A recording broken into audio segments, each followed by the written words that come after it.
ಕೆಪಿಎಸ್ಸಿಯಲ್ಲಿ ಮತ್ತೊಂದು ಬ್ರಹ್ಮಾಂಡ ಭ್ರಷ್ಟಾಚಾರದ ಗಂಭೀರ ಆರೋಪ ಕೇಳಿಬಂದಿದೆ. ಹೌದು, ಪಶು ವೈದ್ಯಾಧಿಕಾರಿಗಳ ನೇಮಕಾತಿಯಲ್ಲಿ ಆಗಿರುವಂತಹ ಬಹಳ ದೊಡ್ಡ ಗೋಲ್ಮಾಲ್ ಇದು.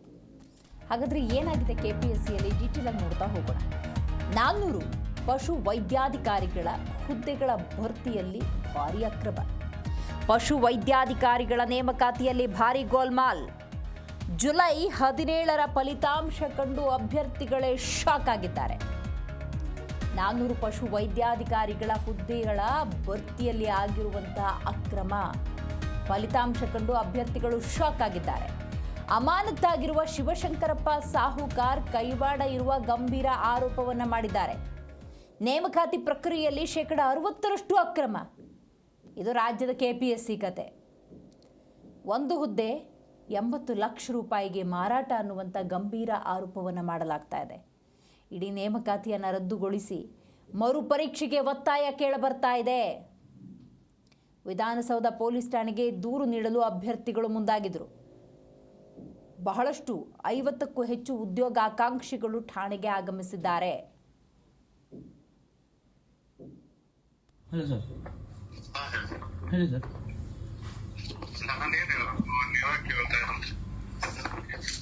ಸರ್ ಎಲ್ಲಿಗೆ ಬರೋದು ಸರ್?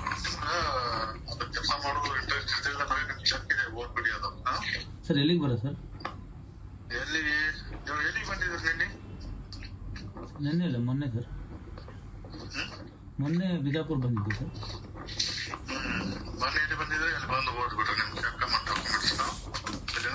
ಯಾಕೆ ಸರ್?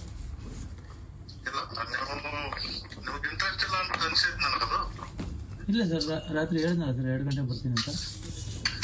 ಇಲ್ಲ, ನಾನು ಫೋನ್ ಹಚ್ಚಿದಾಗ ಫೋನ್ ತಗೊಳಂಗಿಲ್ಲ. ಮತ್ತೆ ನೀವು ನನಗೇನು ಅರ್ಥ ಆಗ್ಬೇಕಿಲ್ಲ. ಸರ್ ಪದೇ ಫೋನ್ ಹಚ್ಚಿ ಕೇಳ್ತಾ ಇದ್ದಾರೆ. ಅವ್ರು ಬರ್ಬೇಕಿಲ್ಲಿ, ಅವ್ರಿಗೆ ಬೇಕಾಗ್ಬೇಕಿಲ್ಲ ನಿಮ್ಗೆ. ಸರ್ ಅದೇ ಸರ್, 10 ಲಕ್ಷ ಅಮೌಂಟ್ ಇಸ್ಕೊಬರಕ್ ಹೋಗಿದೆ ಸರ್. 10 ಲಕ್ಷ ಅಮೌಂಟ್ ಇಸ್ಕೊಬರಕ್ ಹೋಗಿದೆ. ನಮ್ಮ ಇವ್ರು ಕೊಡ್ತೀನಿ ಅಂತ ಹೇಳಿದ್ರು. ಸರಿ, ನಿಮ್ದು ಅಮೌಂಟ್ ಅದು ಏನೇ ಇರ್ಲಿಣ ಹೇಳ್ಬೇಕಿಲ್ಲ. ಅವ್ರು ಸರ್ ಅಂತ ಕೇಳ್ತಾ ಇದಾರೆ, ನಾನು ಬರಲ್ಲ ಏನ್ ಮಾಡಲ್ಲ ಅಂತೇಳಿ.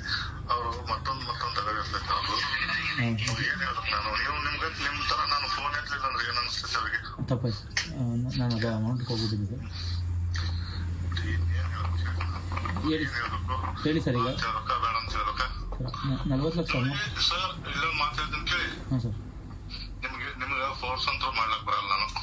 ಇಲ್ಲ ಸರ್. ಇಂಟ್ರೆಸ್ಟ್ ಕೆಪಿಎಸ್ಸಿಯಲ್ಲಿ ಮತ್ತೊಂದು ಬ್ರಹ್ಮಾಂಡ ಭ್ರಷ್ಟಾಚಾರದ ಗಂಭೀರ ಆರೋಪ ಕೇಳಬಂದಿದೆ. ನೀವು ಈ ಕಾನ್ವರ್ಸೇಷನ್ ಅನ್ನು ಅಬ್ಸರ್ವ್ ಮಾಡಿದ್ರಿ ಅಂತ ಅನ್ಸುತ್ತೆ.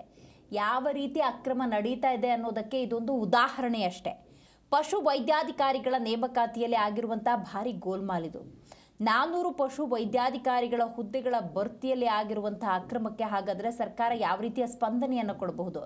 ಕೆಲವೊಂದು ಸಾಕ್ಷ್ಯಾಧಾರಗಳು, ಈ ರೀತಿಯ ಕೆಲವೊಂದು ಸಂಭಾಷಣೆಗಳು ಲಭ್ಯವಾದ ಸಂದರ್ಭದಲ್ಲಿ ಕೆಲವೊಮ್ಮೆ ಅದನ್ನು ಗಂಭೀರವಾಗಾದರೂ ಪರಿಗಣಿಸಬೇಕಾಗತ್ತೆ.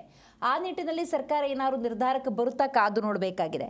ಬಟ್ ಇಲ್ಲಿ ಯಾರು ಕೈವಾಡ ಇರಬಹುದು, ಇದು ಪ್ರಶ್ನಾರ್ಥಕವಾಗಿ ಹಾಗೆ ಉಳ್ಕೊಂಡಿದೆ. ಸದ್ಯಕ್ಕಿರುವಂಥ ಮಾಹಿತಿಯ ಪ್ರಕಾರ ಅಮಾನತಾಗಿರುವ ಶಿವಶಂಕರಪ್ಪ ಸಾಹುಕಾರ್ ಕೈವಾಡ ಇದೆ ಅಂತ ಕೂಡ ಹೇಳಲಾಗ್ತಾ ಇದೆ. ಜುಲೈ 17ರ ಫಲಿತಾಂಶವನ್ನು ಕಂಡು ವಿದ್ಯಾರ್ಥಿಗಳು ಅಥವಾ ಅಭ್ಯರ್ಥಿಗಳು ಶಾಕ್ ಆಗಿದ್ದಾರೆ.